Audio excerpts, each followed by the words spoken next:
Hey y'all, it's your girl Carm back with another episode of Hoops with Carm. Puerto Rico edition, still in Puerto Rico at our Airbnb Rio Grande. So, the weather, it's a little bit of an overcast. It's starting to clear up now, but the weather this morning, it was raining. And that kind of weather, the way I was feeling this morning after the Sixers loss, it kind of fit. It all went in together. I'm like, Puerto Rico feels that I'm annoyed. And it started to rain. But now it's starting to clear up. And I'm here to do this Hoops with Carm. So let's get right into this. Game 6, Philadelphia against the Heat. The Heat beat the Sixers 99-90. They have won the series 4-2. Sixers season is over. Finished. So what happened in this game? First and foremost, energy and effort by the Sixers, or lack of energy and effort by the Sixers. The Sixers just did not have it going on either end. Playing lackadaisical defense, offensively, they weren't getting out in transition. They weren't really passing the ball well, and their shots just were not falling. Now, give all credit to the Heat. The Heat had a great game plan. They wanted to stop Joel from getting into the middle, of the paint, of the floor. They did that. They cut off Joel. They doubled him, tripled him, and Joel was forced to shoot three-point shots or shoot jumpers, which Joel could knock down. But Joel was the most dominant, being down low and kind of having his way. So the Heat really got after Joel. And besides that, they were getting deflections, steals. The Heat were swarming the Sixers, and the Sixers let them push them around. Now, points-wise, Joel had 20 points. Maxey had 20. Maxey tried to give effort. He tried to kind of get it going. He went to the rack. He was missing shots that he usually makes. Tobias Harris, 14 points. He was deferring. He was not being the aggressive Tobias that we've seen throughout these playoffs. Biggest story for the Sixers, James Harden. James Harden brought in as James Harden. Obviously we've discovered he's not the Houston Rockets James Harden anymore. He's more of a facilitator, a passer. But James Harden only had 11 points in game 6. This is the closeout game. You're the number 2. You're the guy. The main guy, Joel, was hurt. You got to step it up. 11 points. Second half, you went 0 for 2. Took 2 shot attempts in the second half. Did not take any more shot attempts. Had 0 points in the second half. Unacceptable. Regardless of if you're the player that you were or want to be or could be or whatever it is, you had to at least try. Like a Ben Simmons situation. Yeah, your passing is great. Your defense, obviously Harden, not defense, but you being James Harden, you being a facilitator works for the Sixers. But in a game 6, you got to attack. If Harden went 12 for 30, I'd be upset that he didn't make his shots, but at least he would have effort. At least he would be trying. And that's all you can ask for someone. You at least try. You give that effort. James Harden did not do that. Niang, 0 points the entire game. The only person that has some life or some jump off the Sixers bench was Shake Milton. Shake Milton was getting in the third quarter, but it was kind of too late. The Heat just had taken over completely. Now the Heat, Jimmy Butler had 32 points. Max Strus, 20 points, 11 rebounds. PJ Tucker, 12 points, 9 rebounds. Hero played well. Gabe Vincent played well. They just came in and executed like, we want to beat the Sixers game 6 on their home court. And they came in and completely did that. Now, the next thing with the Sixers, the same thing that's been going on this entire series. Turnovers, and then the Heat just bodying the Sixers down low. Talk about rebounds. He had 49 rebounds. Sixers only had 35 rebounds. Second chance points, Heat had 17 second chance points. The Sixers only had 9. The Heat had 13 offensive rebounds. The Sixers only had 6.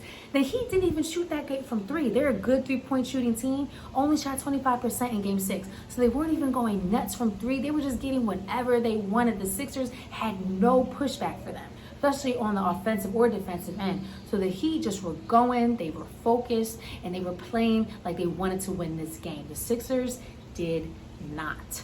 Now, besides that, Joel Embiid, I cannot blame Joel. Joel, he has an orbital fracture, messed up thumb. He's the reason why the Sixers even got to a game 6, because he came back and played amazing. He played great. He was that energy. He was that jumpstart for the Sixers that they needed. So you can't knock Joel. Joel out there had 20 points.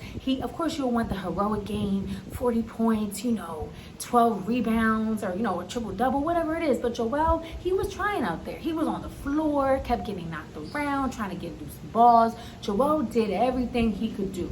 And the Sixers as a team collectively just could not pull it together. PJ Tucker, not even a huge guy, bodying the Sixers. Every time a Sixer shot the ball, no Sixers jerseys was down low boxing out trying to get a rebound or a putback. Everyone is back on defense.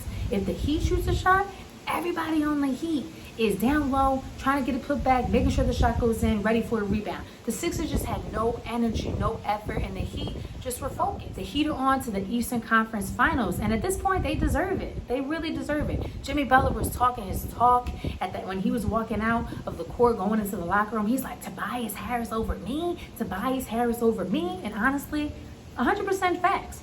I mean, as a Sixers fan, as an NBA fan, I don't see how you pick Tobias Harris over Jimmy Butler, but I'm not in the Sixers front office.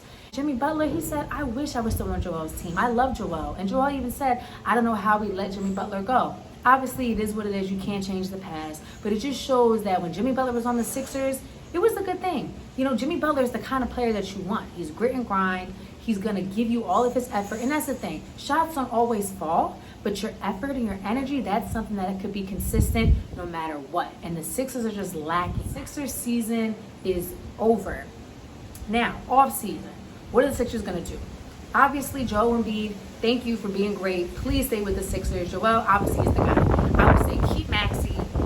Harden. What's going to happen with Harden? If he's going to be the James Harden like he was in Game 6, deferring, not aggressive. Obviously, if he's more of a facilitator now, whatever it is, okay, that's fine. Be that. But you have to go after your shot. You have to be that guy. So James Harden, that's a big question mark for me. I don't know if I feel comfortable with giving him all this money if he's going to play like he did in Game 6. Harden of a new.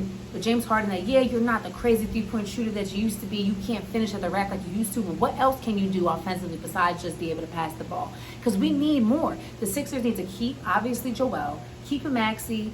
Harden, I don't know if I would keep Harden. If that's what you're going to do, if you're going to bank on Harden, then okay, give Harden another chance because he hasn't been with the Sixers a full season.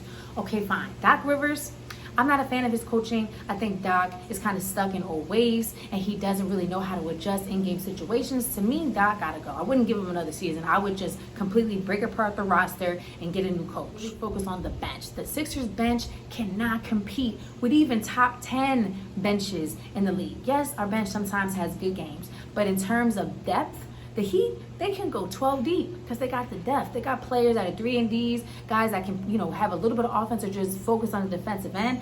The Sixers do not have that on the bench. The Sixers need to focus on getting depth on the bench, figuring out what to do about Harden, and get more shooters around Joel. It doesn't have to be superstar names. The Sixers, I feel like, always are worried about the name and having like the big box office kind of look to it. No, just get guys that play quality defense and that can shoot consistently. It's about consistency and it's about young legs, getting athleticism on the Sixers. That's important too. So this offseason, the Sixers have to do a complete revamp. Honestly, if it was me, I would not keep anybody on the bench at all. I like Niang, but how he played in this playoffs, we don't need that.